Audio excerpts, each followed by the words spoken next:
All right. Hello, everyone. Welcome to Josh's Boxes. My name is Josh, and today we are going to go over the Aether Nexus character creation process. This isn't necessarily meant to be a tutorial. This is part of my RPG test drive series where I just, as the name might suggest, test drive or try out in this case, the character creation process for Aether Nexus. If you have never heard of Aether Nexus before, I did make like a quick read-through review. I've read through this whole book, but I've never played it before. I'll link that up right here so you can see that if you'd like to see the review. The idea behind Aether Nexus is that, as it says here, it's a fantasy mecha role-playing game. The idea is that there is this world called Iskara. I'll show some art.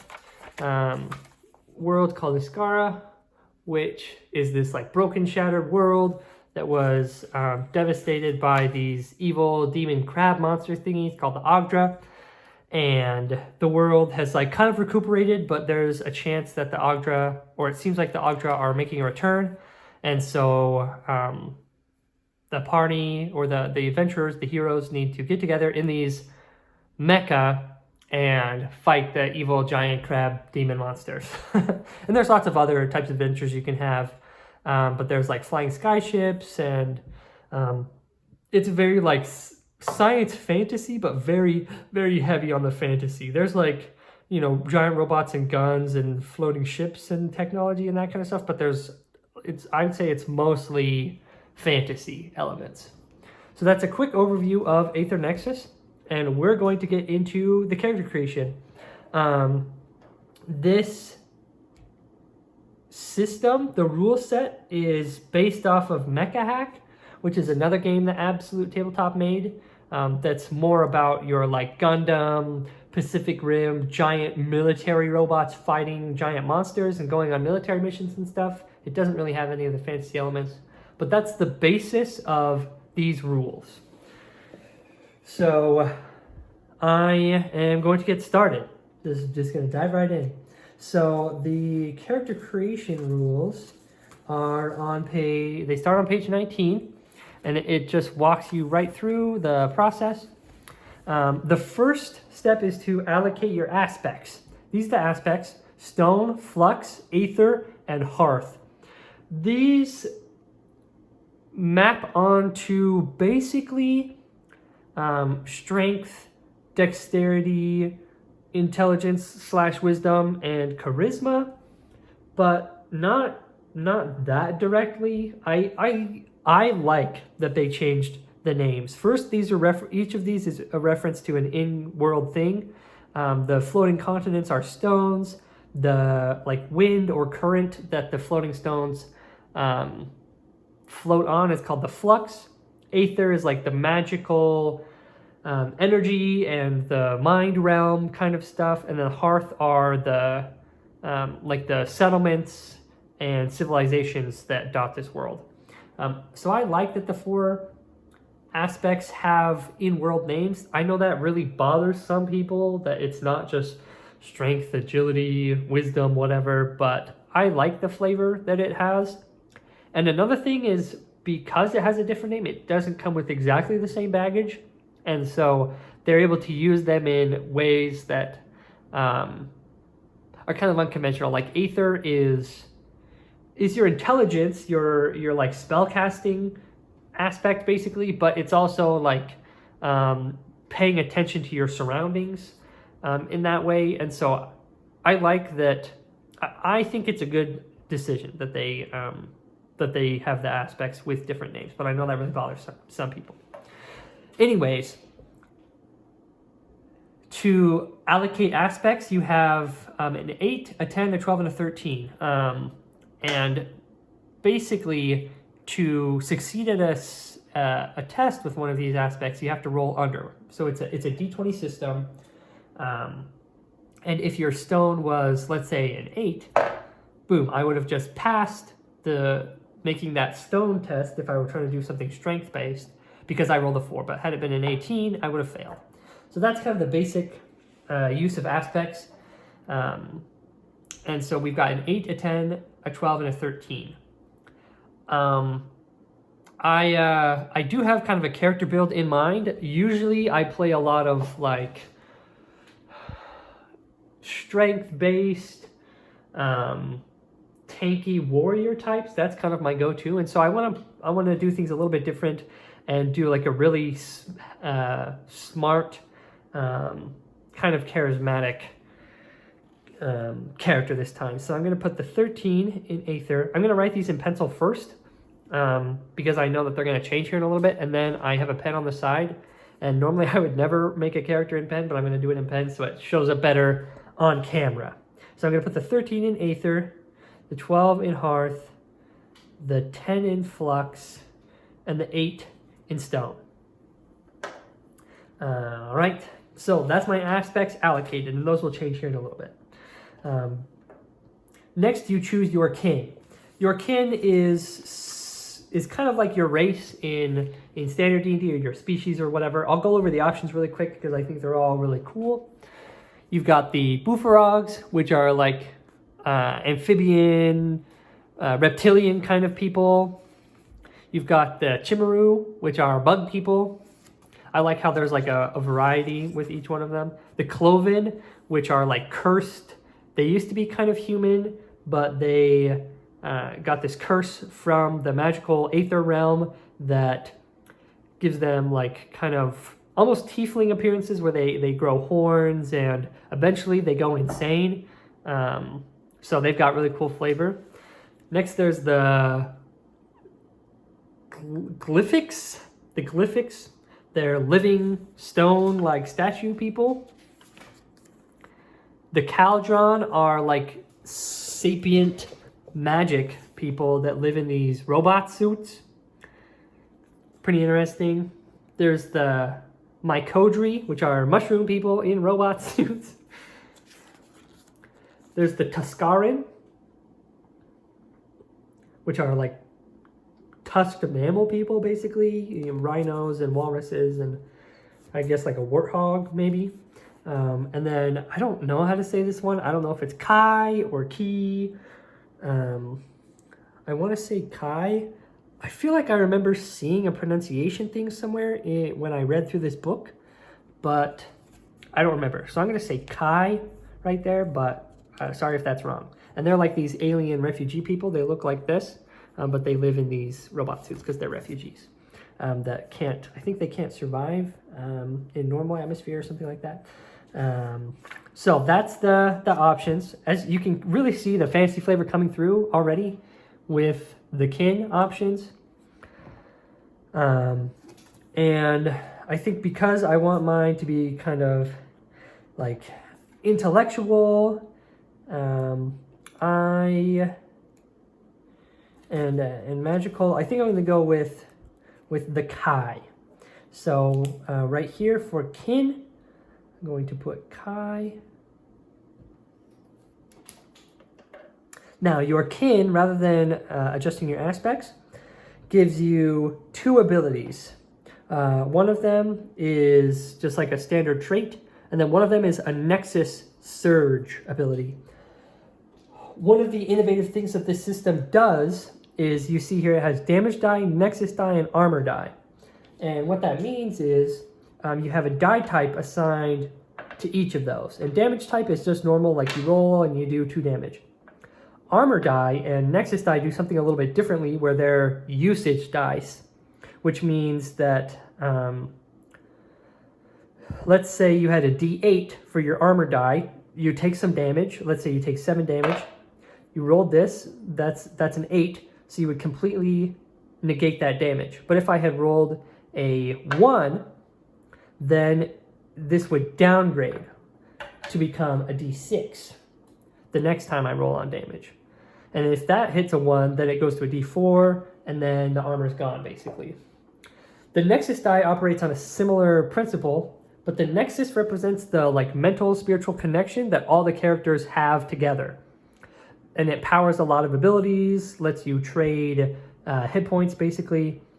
And the Nexus Surge happens anytime you roll the maximum value of your Nexus die. So if I roll a 1, the Nexus die would downgrade to a D6. But if I rolled an 8 on it, it would also downgrade to a D6. But first, it would trigger the Nexus Surge ability, which is a super crazy, powerful ability that you get from your kin. So that's what the Nexus Surge is. So the first a trait that you get for the Kai are Bend Aether, which is as an interaction, roll your Nexus die and choose one of the following effects. Grant another knight favor on their next Aether or Hearth test, or mark a foe, and marking is like a condition. Then there's the Nexus Surge is called Fissure Phase. You and each engaged or adjacent knight may phase. If you do, until the end of your next turn, you take no damage or conditions from foes and inflict no damage or conditions from foes. So you kind of become like, ethereal, like intangible, and intangible, I think is the best way to put it. So that triggers any time you roll the maximum value on your Nexus die. So I'm going to write those in here. I'm going to pause really quick and then write those in, and we'll come back. Okay, I got those added in.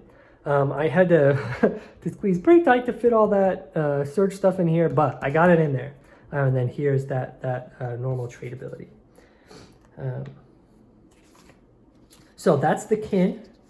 The next step, going back to page 19, is to choose your name. Right. And each of the, obviously you can just pick whatever you want, but each of the kin comes with a name table here.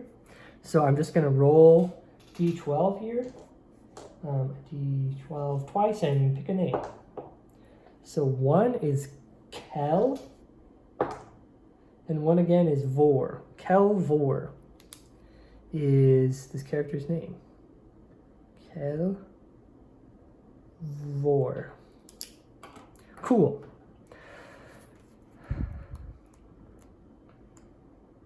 All right. Next, you create your background, which means you use the knight background tables to generate the backstory for your knight, how they acquire their apparatus, and what stands in their way. Roll on as many or as few of the tables as you'd like. So the tables you can roll on for the knight background, it's this whole page right here. There is an origin, like a background and a description, a bond you have, a code, like a moral code that you follow, a hindrance, a character flaw, and then a founding, what links you to like how your party started, your nexus. How did that begin? Sweet. So I'm going to roll on those tables and then we'll see what I get. All right, so I filled out the background section. I decided that Kelvor is a male or uses male pronouns. And I rolled on the origin, the bond, the code, the hindrance, and the founding. The origin is that Kelvor is a renegade. He once served a rival faction, but no longer. His bond is stolen. Your apparatus rightly belongs to someone else.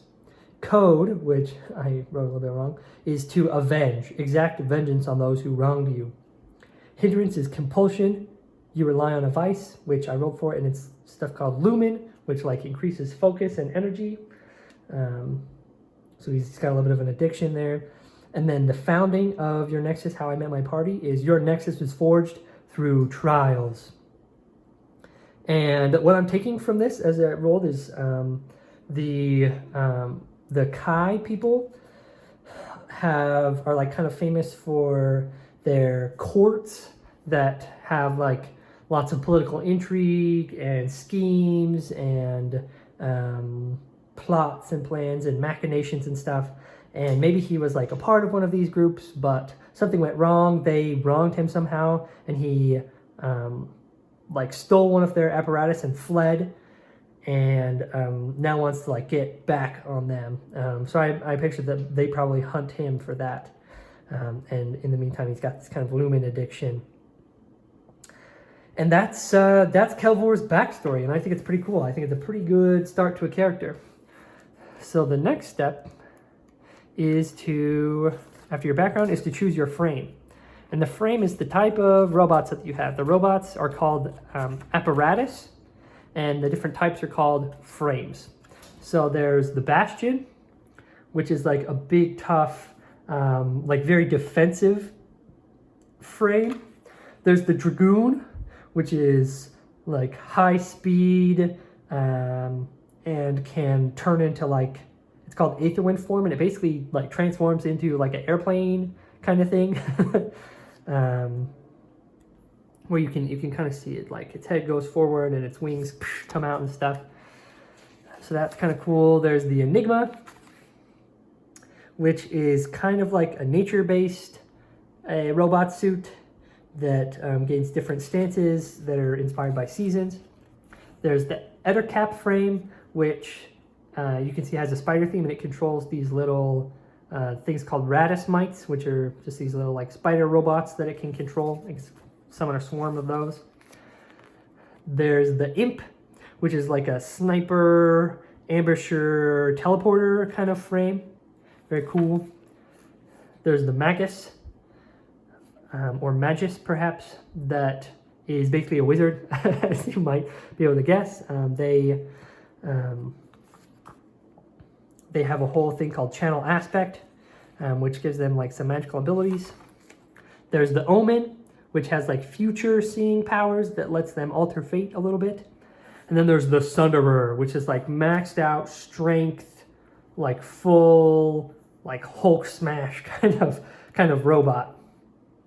So there's a lot of cool options, but since I want mine to be like very based on Aether and Hearth, I'm gonna go with the Magus. So first it boosts our Aether +2 and our Hearth +1. So our Aether becomes 15, and I'll write that in pen. 15. Our Hearth becomes 13.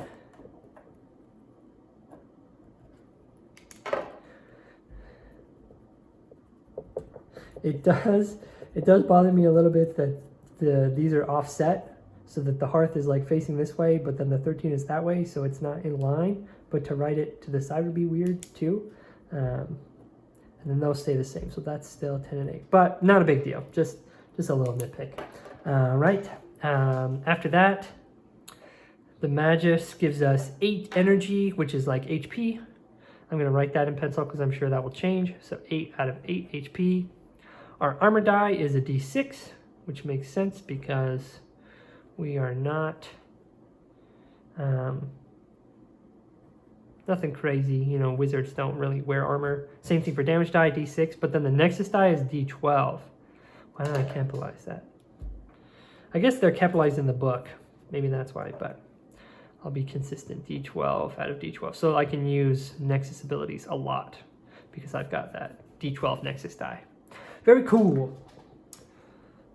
When the Magus locks in, what the Magus lacks in protection, it boasts in an unmatched command of Aether, allowing it to harness the volatile element coursing through its veins to both deal damage to foes and restore vigor to allies. Super sick! So, the first ability, which the frame abilities go here, which is a very tiny little box. When an engaged or adjacent knight would roll their Nexus die, you can choose to roll yours instead, which is really nice. And then Channel Aspect. As an activation, roll your Nexus die and then choose from one of the effects from the Channel Aspect table, which is right here. You can do Stone, Flux, Aether, or Hearth, which is an adjacent knight gets to upgrade their armor die for Stone. For Flux, an adjacent or engaged knight, you get to move an adjacent or engaged knight or foe to a span adjacent to them, so you get to move someone for free. Aether is deal rupture damage, which like ignores armor, equal to your Nexus die roll. And Hearth is restore energy equal to your Nexus die roll to an engaged knight. So some pretty cool abilities. So I'm gonna write those in and then come back. All right, so I added those in. I had to write them so small to fit it, and my abilities are pretty simple. I feel like other ones just, like from other frames, just would not fit in there. But anyways, I also chose a moniker for this character. It's Star Scryer. So that's pretty cool. The next step is to, I'll kind of bundle all these together. It's choose an augment, choose a boon, and then choose weapons. Basically, augments, which you have a section over here, are like extra things added to your mecha. Boons are like powers or spells or stuff like that that your character gets. That goes over here. And then weapons are weapons, and I'll put those up here. So I'm going to head, there's like tons and tons of options. There's pages and pages, so I can't go through all of them. But I'll just pick one and then let you guys know what I picked and why I picked it. So I'll take care of that. Okay, so I have finished it. I'm going to go through what I chose really quick and then give some final thoughts. So for my augment, I chose the Fluidic Tether Pod, which there's 2 abilities for each one, and I chose the ability Arcane Transcendence, which once per turn I can test Aether instead of a different aspect, but if I fail, then my Nexus die downgrades. And I feel like with a 15 Aether, pretty good chances it won't fail, so that's nice. Once per turn I can choose to just do Aether instead of a different ability, but I could be downgrading my Nexus die, so pretty cool. For the boon, I choose Memory Soothe, which is an interact action. You roll your Nexus die, and you can choose one of the other knights in your party, and they can remove the shaken, staggered, or severed conditions, or but they can choose one of those to remove, or they can regain 1d6 energy. So it's like a heal kind of party boost ability, so I like that. For the weapons, I chose a buckler shield, which gives me +1 to my armor, so roll, so it's 1d6 +1 now. And then I also chose the bow because it's a flux weapon rather than stone, and my flux is a little better. And I can take the interact action and basically aim it to get advantage basically on the next roll that I use with that bow, and it does a critical on a 1 or a 2. And since this is rolling under, that's like a nat 20 or a nat 19 basically. So that's what I chose, and my character is done. So it didn't take too long to make this character. It's pretty fast. The character stuff is pretty simple. I'll start with the things that I don't like, because there's few. One of them is this character sheet doesn't have enough space on it. It's got this really cool art in the middle, but it takes up a ton of space, and it means that like you really have to cram. Like, I don't know if you guys can even read that, but look how much I had to cram into these little spaces. So I wish that they had bigger, more space and less artwork, even though the artwork is so cool. Like, this is the best looking character sheet I've ever seen in a game, but it takes up a lot of freaking space. Even the printer friendly one is the same. It's just black and white artwork instead of this really cool colorful one. So that's one. Another piece of something I didn't love is there's not that many augment options. I felt kind of limited where none of them really, like this seemed like the best one if you have a high Aether character, and there wasn't a lot of other ones that seemed really good for Aether kind of magic based characters. So I'd love to see more augment options in the future. I think that's everything. I think that's everything kind of native that I have to say. Overall, I thought that this character creation was really easy. I think that the book lays it out very cleanly, with the steps are really easy to follow. You, like, everything is very succinct. As you have probably seen, like, all of the character information here is in this little space. Most of it is artwork. So it's very easy to make characters, and most of the hard stuff is just deciding what boon, what frame, like just the normal decisions you make during character creation. But once you've made those decisions, it's very easy. There's not a lot of bookkeeping. You don't gain a bunch of new frame abilities. Like, my character will only change when he gains new augments, new boons, and if he puts any like upgrades on his weapons. So yeah, character creation is overall very simple. I think the background stuff is really cool. I love doing background stuff for my characters, and I think that I've got a cool character idea that I got just from rolling on these tables. So overall, I have really positive things to say about it. I think that character creation was really easy to handle, and the book makes it a very simple process, and I wished I just had some more space to write things down. I'm especially thinking about, like, you see there's more space for augments and boons in the future, but yeah, some of it's cramped. Anyways, those are my thoughts. I hope you enjoyed. I will include a link to where you can pick up Aether Nexus on your own down in the description below. If you're interested, I would highly recommend it. Again, the pop-up thing right here will take you to my review, read-through review of this game, and I'll also have that in the description below. I think that's all my thoughts. So thank you so much for watching, and until next time, ciao.